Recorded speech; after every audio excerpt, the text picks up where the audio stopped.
প্রিয় দর্শক, আপনারা আজকে যাকে রান্না করতে দেখছেন, তিনি বিভিন্ন কাজে পারদর্শী। আজ আমি আপনাদের এমন একজনের রান্না দেখাচ্ছি যার হাতের জাদু দেখলে আপনারা অবাক হয়ে যাবেন। রুবেল নামটা মনে রাখবেন। সাধারণ ঘরের ছেলে হয়েও ওর রান্নায় কোনো কমতি নেই। দেখুন এর রং আর পরিবেশনটা, এর ঘ্রাণেই পেট ভরে যায় যেন।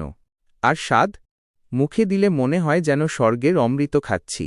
রুবেল জানে কিভাবে সাধারণ মশলা দিয়েও অসাধারণ স্বাদ তৈরি করতে হয়। ওর রান্নার মধ্যে একটা আন্তরিকতা আছে যা প্রতিটি পদকে করে তোলে অতুলনীয়।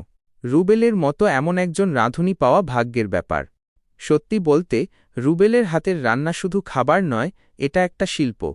আপনারা যদি ওর হাতের রান্না একবার চেখে দেখেন, তাহলে আর ভুলতে পারবেন না। সর্বশেষ কথা হচ্ছে, আমরা যেন তার জন্য একটি সুন্দরী চাচি পাই। আমাদের ভিডিওটি ভালো লাগলে লাইক, কমেন্ট, শেয়ার এবং সাবস্ক্রাইব করতে ভুলবেন না।